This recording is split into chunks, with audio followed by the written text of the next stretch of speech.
చర్చలకు పిలిచి ఇచ్చిన హామీలను నెరవేర్చాలి. 3 రోజులైన ప్రభుత్వం స్పందించకపోవడం దుర్మార్గం.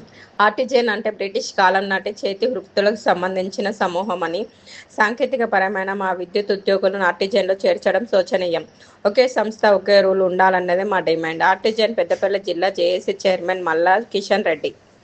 ఆర్టిజన్ కార్మికులు 3 రోజులుగా సమ్మె చేస్తున్నా ప్రభుత్వం పట్టించకపోవడం దుర్మార్గమైన చర్య అని, ఇప్పటికైనా ప్రభుత్వం చర్చలకు పిలిచి ఇచ్చిన హామీలను నెరవేర్చాలని ఆర్టిజన్ పెద్దపల్లి జిల్లా జేఏసీ చైర్మన్ మల్లా కిషన్ రెడ్డి అన్నారు.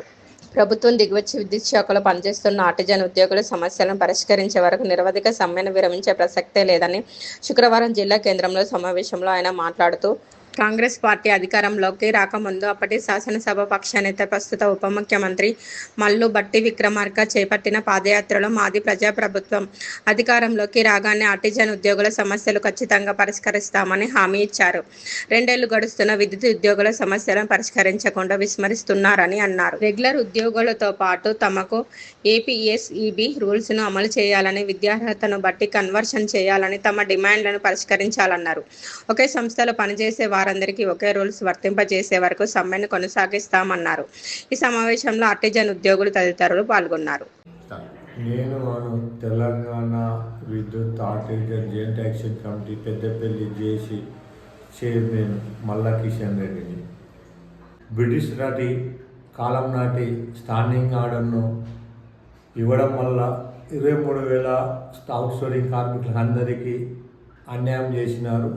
ఆ అన్యాయాన్ని వ్యతిరేకిస్తూ ఆనాటి ప్రభుత్వంలో విధులు నిర్వహిస్తున్న సిఎల్పి నాయకులుగా బాధ్యత నిర్వహిస్తున్న భట్టి విక్రమార్క గారు చాలా సందర్భంలో విద్యుత్ శాఖలో అన్యాయం జరిగింది 23,000 మందికి అని చెప్పడం జరిగింది. పూర్తి స్థాయిలో పర్మిట్ చేయలేదని సిఎల్పి నేతగా ఆనాటి ప్రభుత్వాన్ని వ్యతిరేకించినారు. ఆ వ్యతిరేకతను మన ప్రభుత్వం, కాంగ్రెస్ ప్రభుత్వం అధికారంలోకి వస్తే టీఆర్ఎస్ ప్రభుత్వం 23,000 మందికి విద్యుత్ శాఖలో నిర్వహిస్తున్న కార్మికులందరికీ అన్యాయం చేసి బ్రిటిష్ స్టాండింగ్ ఆర్డర్ని రుద్దింది. మా కాంగ్రెస్ ప్రభుత్వం అధికారంలోకి వస్తే పూర్తి స్థాయిలో 23,000 మందికి ఆర్టిజన్ కార్మికులందరికీ రెగ్యులర్ ఎంప్లాయీస్ విధులు నిర్వహిస్తున్న ఉన్నంటి బెనిఫిట్స్ను రెగ్యులర్గా చేస్తానని, పర్మనెంట్ ఉద్యోగులుగా ఎలాంటి హక్కులు వస్తాయో అలాంటి హక్కులను నెరవేర్స్తానని, ఒకే సంస్థలో ఒకే రూలు ఏర్పాటు చేస్తానని హామీ ఇవ్వడం జరిగింది. నియోజకవర్గం ప్రతి జిల్లా తిరుగుతూ విద్యుత్ శాఖల కాంట్రాక్ట్ అవుట్సోర్సింగ్ కార్మికుల మద్దతు కోరుతూ ప్రయాణించడం జరిగింది. ఆ పాదయాత్రలో అందరికీ హామీ ఇస్తూ మేము ఆ హామీ ఇస్తారని, అది కాంగ్రెస్ ప్రభుత్వం అధికారులుగా హామీ నెరవేరుస్తారని మేము విద్యుత్ శాఖలో స్టాండింగ్ ఆర్డర్లో విధులు నిర్వహిస్తున్న ఆర్టిజన్ కార్మికులు అందరం కాంగ్రెస్ పార్టీకి మద్దతు తెలుపుతూ కాంగ్రెస్ పార్టీని అధికారం తీసుకురావడం జరిగింది. 6 డిమాండ్లతో సమ్మె నోటీస్ ఇవ్వడం జరిగింది. ఆయన మార్చి 20 తారీఖు నాడు అయినా కూడా ప్రభుత్వం కానీ యజమాన్యం కానీ పెట్టడం వల్ల మార్చి 20 సమ్మె నోటీస్ ఇచ్చి ఏప్రిల్ 8 తారీఖు నుండి నిరవధిక సమ్మెలో పూర్తి స్థాయిలో రాష్ట్ర వ్యాప్తంగా ఉన్న ఆర్టిజన్ అమెరికన్ పూర్తి స్థాయిలో 100% నిరవధిక సమ్మెలో పాల్గొంటాం. ఇది 3వ రోజు నిరసన సమ్మె. విధులకు ఆధార కాకుండా నిరసన సమ్మె చేస్తాం. అయినా కూడా ప్రభుత్వం ఇప్పటికైనా మా 6 డిమాండ్లను పిలిచి జాయింట్ యాక్షన్ కమిటీ పిలిచి ప్రభుత్వం కానీ యజమానులు మా సమస్యలు పరిష్కరించి మా సమస్యలు తీర్చాలని ప్రభుత్వాన్ని డిమాండ్ చేస్తున్నాం. డిమాండ్ చేయించడం వల్ల మా హక్కులు సాధించే వారికి కూడా ఈ సమ్మె నిరవధిక కొనసాగుతారని ప్రభుత్వాన్ని యజమానులకు డిమాండ్ చేస్తున్నాం. మన విద్యుత్ సంస్థలో 3వ రోజు నిరసన సమ్మె జరుగుతున్నది. అందులో భాగంగా ఆర్టిజన్ అంటే చేతి వృత్తి కళాకారుడు. చేతి వృత్తి కళాకారుడు అంటే అసలు ఎంపీడీసీలకు ఈ చేతి వృత్తి కళాకారునికి ఎలాంటి సంబంధం లేని పేరును తీసుకొచ్చి ఈ యొక్క సంస్థల బ్రిటిష్ కాలం నాటి యొక్క స్టాండింగ్ ఆర్డర్ను ఇక్కడ ఇంప్లిమెంట్ చేయడం జరిగింది. ఆర్టిజన్ అంటే కళాకారులు అనే పేరు పెట్టారు.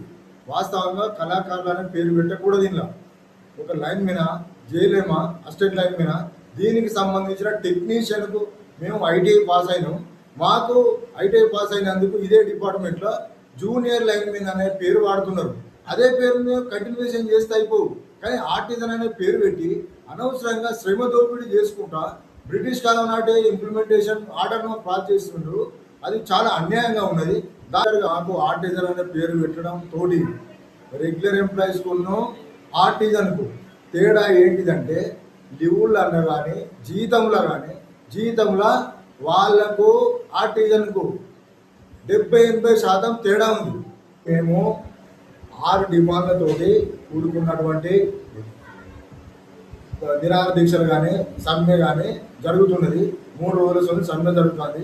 ఇప్పటి వరకు కూడా గవర్నమెంట్ కానీ యాజమాన్యం కానీ మా డిమాండ్ల పైన ఎలాంటి నిర్ణయం తీసుకోలేదు.